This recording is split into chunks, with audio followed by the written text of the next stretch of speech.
Fala aí, fanático vascaíno, fanática vascaína. Vamos encontrar aqui para bater esse papo sobre a nossa paixão, avaliando o que aconteceu lá no Mané Garrincha em Brasília e já projetando o jogo com o Independente Del Valle. Tem Sul-Americana, a delegação já está em Quito, inclusive. Vergonha? Absurdo? Por que o Vasco jogou tão mal? Por que as escolhas do técnico Fernando Diniz? Tudo isso e muito mais a gente vai debater aqui. Felipe Coutinho está fora do jogo de terça-feira e você vai entender por quê. Chega deixando o seu like, comenta, compartilha, se inscreve no nosso canal, dá aquela moral pro fanático vascaíno que é a sua casa. O Jailton Júnior perguntando se há novidades sobre a SAF do Vasco. Jailton, sendo bem sincero e honesto com você, nada, absolutamente nada. O Vasco segue naquele mesmo... só para não dizer que não tem novidade, vamos lá. Há alguns dias atrás, coisa, sei lá, de uns 10 dias atrás, o Vasco foi procurado. Acho até que o Felipe Maestro foi quem foi procurado. O Felipe foi procurado porque há um angolano de enorme capacidade financeira, cara que faz muito sucesso nos Estados Unidos e faz sucesso no mercado de diamantes e exploração de petróleo e gás. Cara de muita grana que decidiu investir no futebol brasileiro. Ele, inclusive, está comprando a SAF de um time em Minas Gerais, tá? E, ao mesmo tempo em que ele vai ser dono desse time, de uma SAF, ele pretende se tornar um investidor de outro time, de uma maneira diferente da SAF. Então, você tem o seu clube, mas, ao mesmo tempo, você auxilia outro clube maior, grande. Esse time que ele está adquirindo na SAF vai jogar a terceira divisão do Campeonato Mineiro. Então, vocês entendem o tamanho desse time hoje, um time pequenininho. E ao mesmo tempo em que ele pretende fazer esse time subindo etapas, ele quer se associar a um grande para se tornar uma espécie de parceiro comercial. O clube precisa contratar um jogador, indica esse jogador. Se os observadores desse angolano gostarem do nome, ele participa com a compra, coloca nesse clube e fica com um percentual grande de uma venda futura, deixando um percentual pequeno para esse clube. O clube seria uma espécie de vitrine. E isso está sendo discutido também com o Vasco, tá? Esse angolano conversou com o Vasco, conversou com o Corinthians e conversou com o Santos.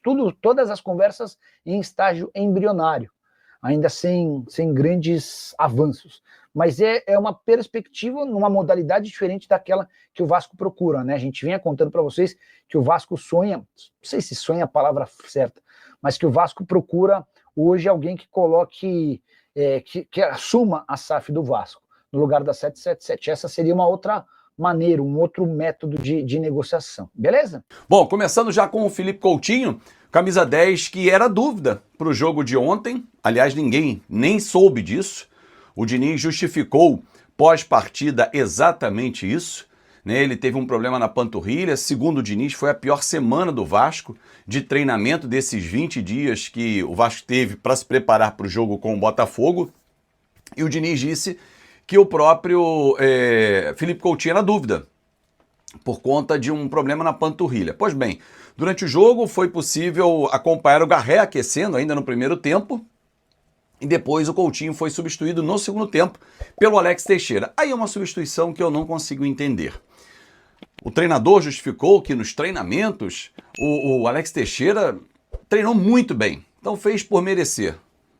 Mas ele não consegue performar. Uma coisa que me chama a atenção, sempre que sai em defesa do Alex Teixeira, é o Fernando Diniz relembrar a passagem dele pelo Fluminense. Não, quando eu era treinador do Fluminense, ele jogou muito bem. Pô, Diniz, foi em 2023, cara, tem 2 anos já. Ou 1 ano e meio, como queira, dependendo da época do jogo. Não é possível que você ainda ache que o Alex Teixeira possa render. Mas detalhe, em 2023, se ele fez esse tal jogo bom ou jogos bons contra você, Diniz, no Fluminense, foram apenas esses. Em 2022, quando ele veio para a Série B, já não conseguiu performar. Infelizmente, é um grande jogador com uma grande história, mas hoje não consegue. Teve um lance no segundo tempo que o Montoro ou o Savarino, alguém com o ombro, jogou ele no chão e puxou o contra-ataque. Parece adulto contra criança, a facilidade como tiram a bola dele. Ele não pode ser a opção para o lugar do Felipe Coutinho, desculpa. Como o Cocão não pode ser a primeira opção para o Vasco mudar o esquema tático. No meu entendimento, óbvio que a gente não assiste o treino, eles voltaram a fechar, o Vasco de forma absurda voltou a fechar o treinamento. Ah, mas está reformando o CT. Desculpa. Porque aí a gente fica com poucos argumentos, tendo que acreditar só no que é dito. E o que é mostrado em campo não bate com o treinamento. Então, leão de treino, um gatinho de jogo. Se você tira o Lucas Freitas, traz o Hugo Moura para a zaga, enfia o Jair no meio campo, tem saída de bola. Cocão não tem saída de bola. Ou botou o Cocão porque ele precisa ir para a vitrine. São coisas que são inexplicáveis, na minha avaliação. Vou voltar nesse tema ainda aqui, mas ontem vocês viram que o Vasco estreou a camisa 1, linda camisa preta do Vascão da Gama. A falar sobre o jogo de ontem. Além de não ser a primeira opção, na minha avaliação, o Cocão, o Jair não ter entrado, o Alex Teixeira ser a primeira opção, o Vasco não jogou. O Vasco não jogou. Ah, foi uma vergonha, um absurdo, o time cansou. Como é que o time cansa de novo no segundo tempo, depois de 20 dias de treinamento? Ah, a perna tá pesada. Cara, cada hora é uma desculpa. O Vasco é o time que tem mais desculpas para o seu torcedor, mas não pede desculpa para o torcedor. Ora é a bola, ora é a altitude, que vai ser terça-feira em Quito, onde a delegação já está, ora é o cansaço, ora é o preparo físico que está deficiente, porque mudou comissão técnica, ora é a perna que pesou. E o futebol? Ninguém vai falar assim, desculpa, torcedor, nós não estamos apresentando. Eu não consigo entender que em um mês de preparação, vamos tirar 10 dias, 20 dias, o time tenha caído tanto. O jogo com o São Paulo foi fantástico do Vasco. Ah, o São Paulo estava desfalcado. Não importa, eu estou olhando o jogo do Vasco, a forma como atuou. Ah, o Ryan teve uma torção de tornozelo, então não botasse o Ryan. O Ryan ontem não jogou absolutamente nada. Até se justifica a questão do tornozelo, mas não tem um substituto para ele? Então assim, torcedor, tem coisas que a gente olha e não consegue entender. Terça-feira tem um jogo difícil, é fora de casa, é na altitude. Felipe Coutinho já voltou para o Rio de Janeiro, com um problema na panturrilha, está fora dessa partida. Se o Fernando Diniz mantiver o time com 3 atacantes, vamos tomar um passeio. Fecha o Vasco. Fora de casa, fecha para trazer um resultadozinho para fazer aqui em São Januário a volta. Aliás, que a diretoria não venda mais jogos também. Eu sei que tem que pagar a conta, mas a conta vai ficar muito mais alta se nós formos rebaixados. A gente não ganha em Brasília. A culpa não é só de Brasília, não. A culpa é nossa, mas assim, a gente perde a pressão do torcedor jogando em São Januário. Torcedor esse que está lá pintando, as organizadas estão ajudando, o que é um movimento muito legal, é o movimento do Vasco, da inclusão, de todo mundo participar, da socialização. Agora, tem alguns que não gostam. Mas, cara, não vou preocupar com a Vaz Mongol, desculpa.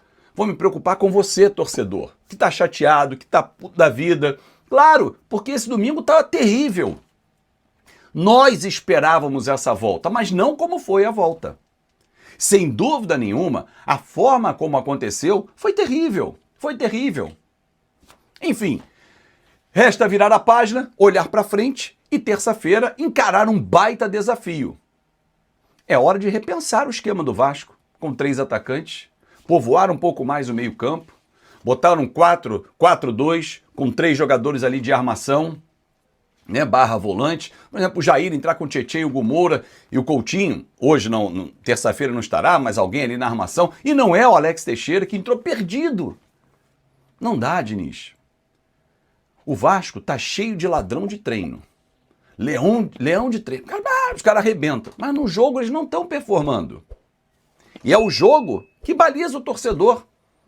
Não adianta você dizer para mim que no treino eles arrebentaram. Porque o jogo é o que interessa. É ali que está valendo os 3 pontos.